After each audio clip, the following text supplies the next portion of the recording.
안녕하십니까. 이준의 돈 버는 부동산 시간입니다. 어저께는 가을빛이 뭐 지역마다 조금 차이가 있겠지만 비가 굉장히 많이 오더라고요. 어제 답사간이라고 홍천하고 포천 이런 데를 좀 다녀왔는데 비가 엄청나게 오더라고요. 날씨가 이제 많이 추워지고 본격적으로 이제 겨울에 접어들 것 같습니다.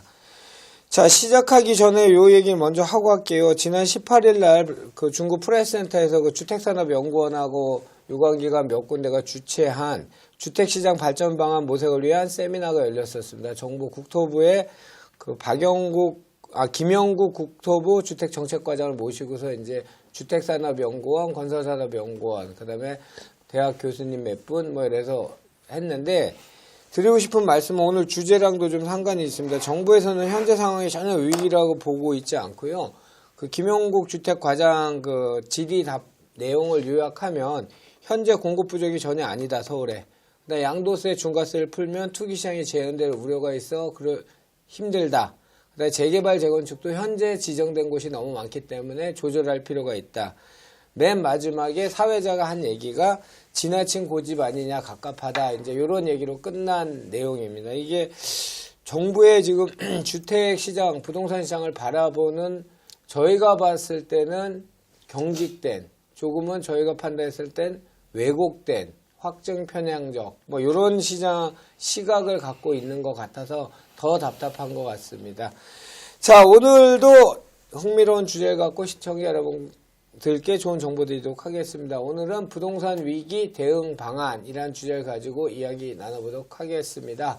오늘도 좋은 정보 주실 분은 주식회사 도시화공간 곽창석 대표님입니다. 안녕하십니까? 네, 안녕하세요. 제가 아까 그 18일날 있었던 내용을 했는데 이게 현 정부의 시각인 것 같아요. 그게 뭐 공식적인 시각인지 아니면은. 근데 주택 학계, 그 다음에 어쨌든 우리나라의 그 부동산에 관련된 한국감정원 포함해서 3개 기관이 한국주택산업연구원, 건설산업연구원, 한국감정원 뭐 요 정도, 나머지 뭐 포탈들은 빼놓고 거기에 나와서 공식적인 얘기니까 아마 정부 입장 아닐까요? 근데 뭐 어쨌든 정부가 지금 위기의 징후가 있다 하더라도 지금이 이제 위기이다라고 얘기하면 정말 위기가 와버리기 때문에 정부 입장에서는 그런 얘기를 하기가 어려운 거죠. 아니, 그렇죠. 근데 이제 제가 답답한 거는 공급 부족. 이건 얼마든지 지금 이제 우리 8.1 대책에서부터 주택 청약 조정 대상 지역을 정하면서부터 시작된 게 공급이 부족하지 않다. 연간 39만 호 뭐 이런 이때까지 과잉 공급이 됐다. 이 얘기를 하다가 이번에 상기 신도시에서 공급을 해야 되겠다로 이제 전향이 됐잖아요. 이제 제가 답답하다는 거는 그랬지만 인정을 하고 지금은 그렇게 생각을 했는데 물론 정부 입장에서는 쉽지는 않겠지만 뭐 공급이 부족한 것 같아 상기 신도시를 지정한다. 뭐 이런 게 나와야 되는 거 아닌가요? 글쎄 이제 그거는 정부에서 정책의 방향을 정할 때 예. 공식적인 입장이 나오기 전까지는 그런 세미나나 심포지엄에서 그런 거를 과장급에서 인정하기가 쉽지는 않을 거라고 그렇죠. 생각이 듭니다. 그러나 어쨌든 큰 틀로는 지금 뭐 3기 신도시를 하겠다고 얘기까지 나왔으니까 뭐 사실은 향후 공급 부족이 일어날 거에 대한 거를 인정했다고 봐야 되겠죠. 그렇죠. 그렇게 봐야 되겠죠. 네. 알겠습니다. 오늘 곽창석 대표님께랑 이야기 나눌 주제는 부동산 위기 대응 방안인데 뭐 위기란 거는 지금 지방 같은 데는 그 가격의 꺾임새나 여러 가지 현재 공급 상황, 미래 공급 상황으로 인한 뭐 또 정부에서 지금 포효하고 있는 세금으로 인한 규제로 인한 가격 뭐 저하 이런 거에 대한 이런 걸 총체적으로 위기상으로 보신 거죠? 오늘 드리고 싶은 말씀은 이제 그런 걸 포함해서 이제 경제 위기가 왔을 그렇죠. 때 사실 경제가 위기 상황에 빠지면 부동산이라고 해서 안전할 수가 없거든요. 네. 최근의 상황을 보면 여러 가지 징후들이 나타나고 있는 것 같아요. 예, 예. 지난주는 뭐 코스피 지수가 네. 폭락을 했습니다. 이제 2000선까지 네. 뭐 무너지나 마나 뭐 이런 위기 상황이고요. 또 지난주에 아르헨티나가 드디어 IMF에 구제금융 신청을 네, 했거든요. 맞아요. 그리고 미국 주가도 이제 떨어지는 모습을 보이고 있고요. 또 한국에서 주요 언론사들도 예. 이제 위기 징후에 대해서 여러 가지 경고음들을 내고 있어요. 계속 했었죠. 뇌성장이나 이런 거에 대해서 얘기를 했는데 정부에서는 안 들었던 거 아닙니까? 근데 이제 우리가 살면서 어떤 위기도 없이 지나가기는 힘들다고 생각합니다. 보면은 뭐 우리 일생에 있어서 경제 위기가 몇 차례 정도는 오지 않겠습니까? 네. 이미 우리도 뭐 50대들도 겪은 게 IMF 경제 위기 때 힘들었고요. 그리고 글로벌 금융 위기도 맞았었고 그런 거 어쨌든 헤쳐나왔지만은 우리가 이 자리에서 뭐 부동산 재테크 이런 걸 논하고 있지만 사실 이 논의를 통해서 뭐 큰 돈을 뭐 수십억 수백억의 돈을 벌겠다는 얘기를 하는 게 아니잖아요. 그렇죠. 위기가 올 수도 있고 또 반대로 경기가 과열돼서 부동산이 큰 폭으로 뛸 수도 있습니다. 그러나 어떤 경우에도 우리 가족들, 가게는 생존이 가능해야 되지 않겠습니까? 제 생각에는 이렇게 예고된 위기는 잘 오지 않는다고 생각은 합니다. 예. 그러나 절대 안 온다 이렇게 생각할 수도 없거든요. 그렇죠. 우리가 할 수 있는 일은 뭐 큰 돈을 버는 게 목표가 아니고 경기가 과열돼서 집값이 크게 뛸 때에도 생존할 수 있어야 되고 반대로 위기가 왔을 때에도 생존할 수 있어야 되거든요. 그래서 제 생각에 이 위기의 가능성은 5% 이내이고 사실 위기가 안 올 가능성이 95% 이상이라고 생각은 하지만 그래도 만약에 위기가 온다면 예. 나는 어떻게 생존할 것인가에 대해서 미리 염두에 두고 있는 분하고 그렇지 않은 분은 막상 닥쳤을 때 다를 거라고 보고요. 또 당장 위기가 오지 않는다 하더라도 또 한 5년 후, 10년 후쯤에는 위기가 올 수 있거든요. 그런 경우에 어떤 대응 매뉴얼을 갖고 있을 거냐는 상당히 중요할 것 같아요.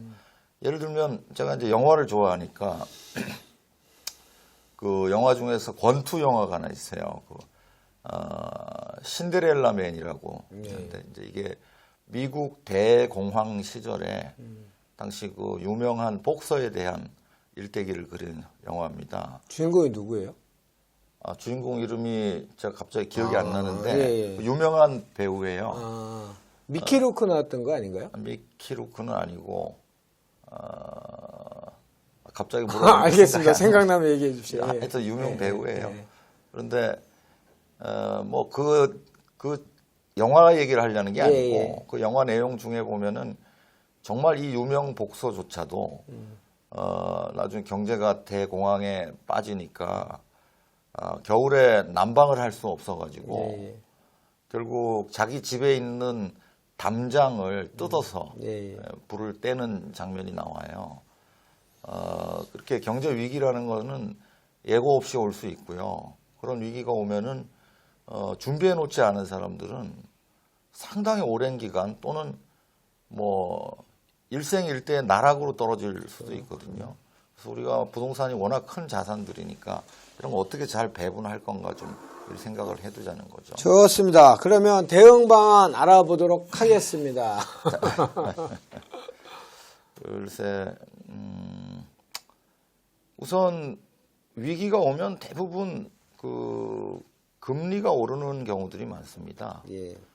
지금 뭐 미국에서 기준금리를 올해 3차례 올렸어요. 예. 그래서 미국하고 한국하고 지금 금리 격차가 한 0.75%포인트 정도 차이가 났습니다.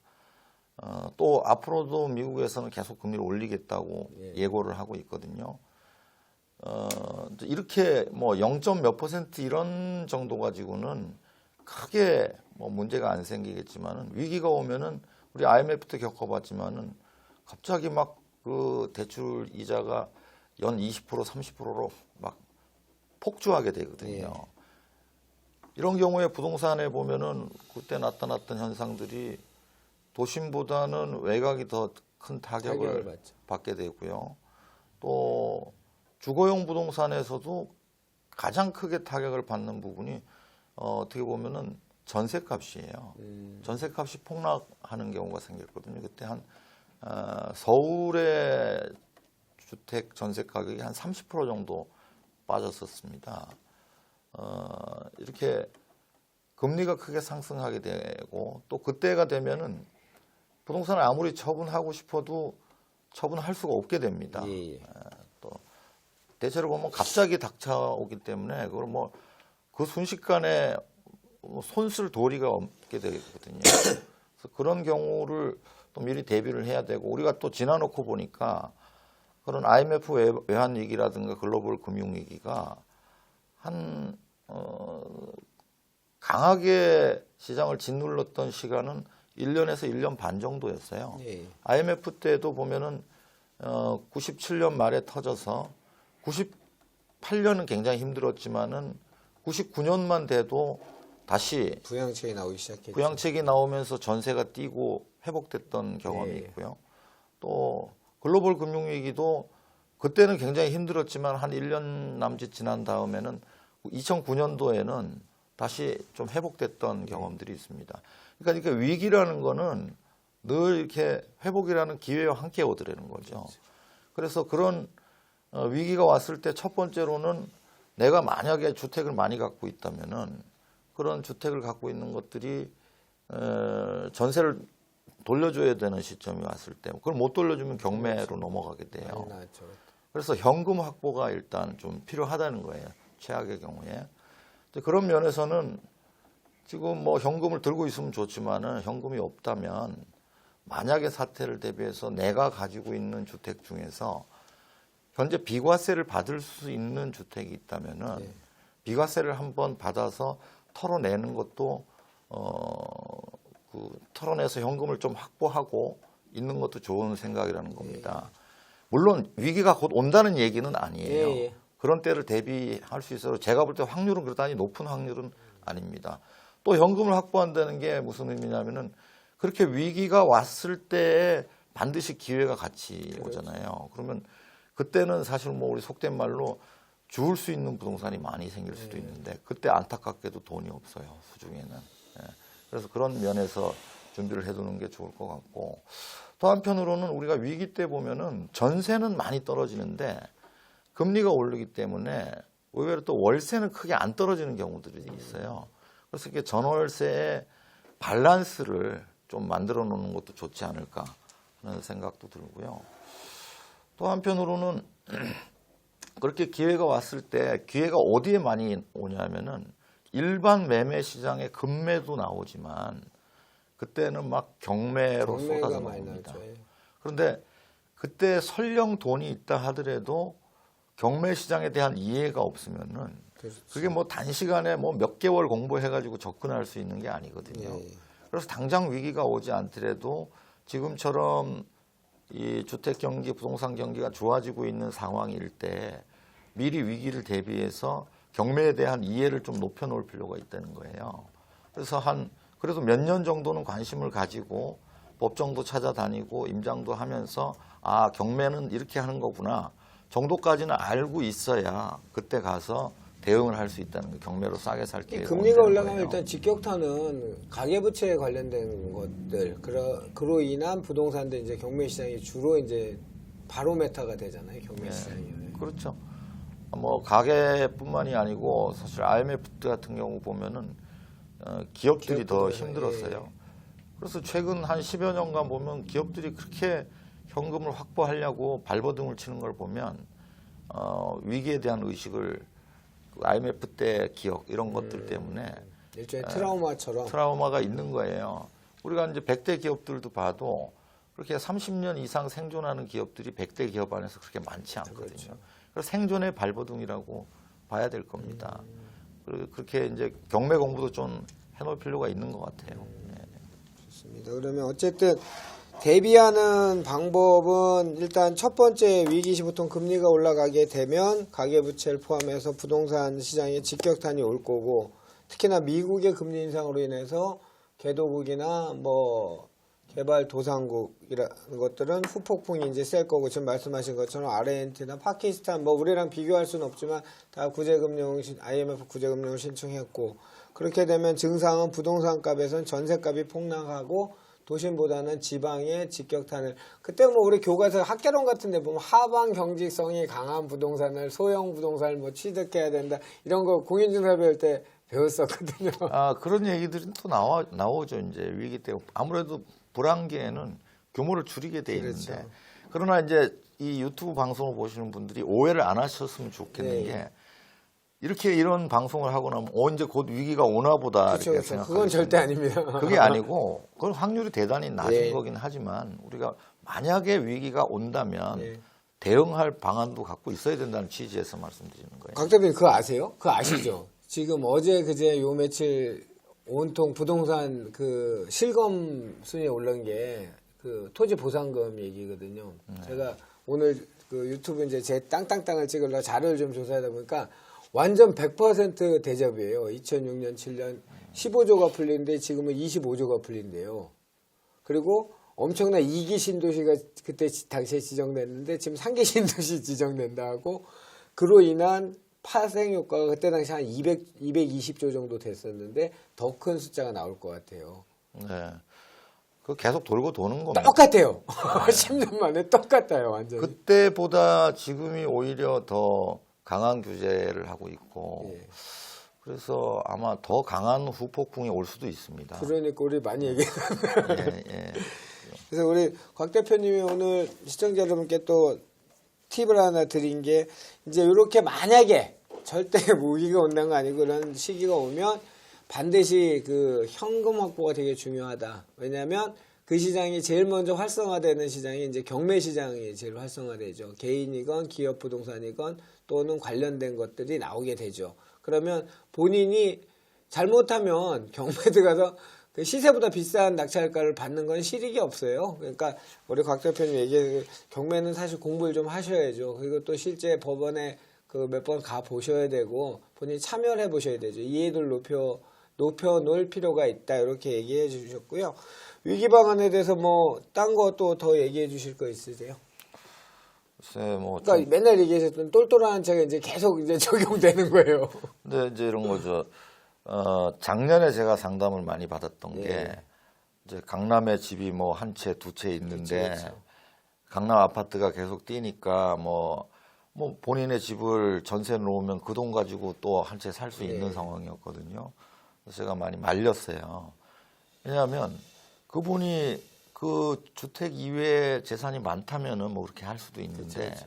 그게 아니고 대부분 보면 그 집이 거의 전 재산의 80% 가까이 돼요. 그렇게 해서 막 강남의 아파트를 세 채씩 가지게 되면은 그 순간에는 뭐 집값이 오르니까 기분이 좋을지 모르지만 사실 자세히 보면은 그 집값이 뭐 세 채가 30억이 올랐다 하더라도 중과세 해버리면은 3분의 2는 오른 거의 3분의 2는 정부 거예요. 그리고 이제 지금 종부세가 더욱 강화가 네. 됐잖아요. 자, 이런 상황에서 만약 이런 분들이 경제 위기를 맞았다 그러면은 굉장히 인생이 불행해집니다. 그래서 결국은 어떤 경우에도 생존할 수 있도록 밸런스를 맞춰가는 게 부동산 재테크에서는 가장 기본이라는 거거든요. 그래서 더 갈 수도 있지만은 좋을 때 더 많이 버는 게 중요한 게 아니고 좋을 때에도 조금 벌어야 되고 네. 나쁠 때에도 덜 까먹어야 잃지 되고 말아야 되고. 예, 잃지 말아야 되고 이렇게 일정한 범위 내에서 우리가 뭐 이게 부동산으로 투자를 해서 재벌이 되려는 게 아니기 때문에 네. 늘 이렇게 뭐 절대 위기는 안 온다 이런 거 없거든요. 네. 인간이 어떻게 그걸 다 예측할 수 있겠습니까? 그래서 그렇게 좀 오만한 생각을 버리고 언제든지 확증 편향 말씀 많이 하시는데 네. 보면은 내가 듣고 싶은 거, 내가 보고 싶은 것만 보는 그렇죠. 경향들이 있어요. 그래서 어떤 분들은 뭐 계속 부정적인 생각만 하시는 분들이 맞아요. 있어요. 이런 거 요즘에 이런 기사가 나오면은 이제 뭐 다 봐봐, 망하는 내 거 말이 아니 맞았잖아. 뭐 이런 식으로 해서 그런 쪽으로만 네. 빠져들어가게 그것도 안 좋고요. 네. 또 뭐 절대 위기는 안 온다 이런 생각도 할 네. 필요가 없거든요. 어떤 경우가 발생될지는 그 누구도 알 수 맞습니다. 없습니다. 어떤 경우에도 나는 살아남겠다. 우리 가족은 살아남겠다. 이런 생각이 중요하다는 거죠. 자, 오늘 곽창석 대표님 얘기 주제 가장 핵심은 자산의 밸런스가 가장 중요하다 이렇게 얘기하셨습니다. 뭐 첨언을 잠깐 하자면 97년 IMF 왔을 때 가장 돈 많이 번 사람은 부자 아빠 썼던 기요사키랍니다. 기요사키. 그 기요사키가 부도가 났습니다. 몇 년 전에. 그런데 기요사키가 현금 자산의 중요성을 얘기했을 때 그때 벌써 그런 얘기를 했는데 그게 작년이나 재작년이었으면 되게 맞는 얘기죠. 그 투자 방법 자체가. 그러니까 기요사키는 끝없이 레버지를 이용해서 현금을 확보해서 수익형 부동산 사라 이제 이렇게 얘기를 했었거든요. 부자 아빠 쓰면서. 그러니까 부동산은 정답은 없고요. 시기가 맞으면 나한테 운이 들어온 거고 시기가 안 맞으면 잃는 게임이 되는 거죠. 근데 이제 곽창석 대표님 얘기는 잃고 따는 요 진폭을 줄여서 우리 가족 최소의 단위, 사회의 구성 단위를 최소한 떨어지거나 오르는데 너무 힘들거나 뭐 이렇게 만들지 마는 게 가정 경제 생활의 기본이다. 그래서 자산의 밸런스 가장 포트폴리오 짜는 게 가장 중요하다 이렇게 얘기하셨습니다. 맞습니까? 네, 맞습니다. 자, 오늘 곽창석 대표님 모시고 부동산 위기 대응 방안에 대해서 알아봤고요. 위기 온 거 아니고요. 미리 알고 있으면 좋겠다. 그리고 지금 뭐 내수 경제가 계속 지금 좋아질 수가 없을 것 같아요. 현재 상황에서. 왜냐하면 제가 말씀드린 건 부정적인 측면은 아니고요. 지금 뭐 일자리나 모든 걸 봤을 때 급격히 경제가 살아날 수 있는 구조가 아닌 상태로 자꾸 가고 있는 것 같아 답답한데 하여튼 부동산 위기 대응 상황은 곧 경제 위기 대응 상황하고 같다고 보시면 되고요. 미리미리 공부하시고 미리미리 대응하시는 게 좋을 것 같습니다. 자, 오늘도 좋은 말씀 주신 분은 맞다. 특강 소개하기로 했죠. 이제 그 실수요자 네. 뭐 위기가 오든 어떻든 간에 네. 또 무주택 실수요자들은 이제 뭐 자산을 키워나가기 위한 기초공사가 필요하거든요. 네. 그래서 이제 그런 분들 또 집 한 채 가진 분들은 어떤 대응 방안을 갖고 있어야 되느냐에 대해서 제가 특강을 매주 화요일 오후 2시에 하니까요. 여기는 다주택자는 오시면 안 됩니다. 무주택자, 1주택자만 오셔야 됩니다. 전세된다. 전화 예약 꼭 하시고요. 다주택자보다는 무주택자, 1주택자가 그 위기에 좀 버틸 수 있는 체력을 가질 수 있는 방법. 우리가 뭐 몸이 안 좋으면 헬스장 가면 트레이너 PT를 받으면 비싼 돈 주고 PT를 받잖아요. 그건 한번 PT를 받고 나면 내가 혼자 할 수 있잖아요. 이런 방법들을 가르쳐 주신다고 하니까 뭐 곽창석 대표님 세미나는 늘 유익합니다. 또 저도 간혹 이제 토지 세미나를 하면 어려워서 많이 안 오세요. 그래서 자주 못 하는데 하시면 전화번호 나가죠? 이 전화로 연락 예약하시고 많이 참석해 좋은 정보 받아가시기 바라겠습니다. 자, 좋아요 꼭 눌러주시고요. 공유도 많이 눌러주시고요. 자, 곽창석 대표님 오늘도 부동산 위기 대응 방안으로 이란 주제를 가지고 좋은 얘기 감사했습니다. 네.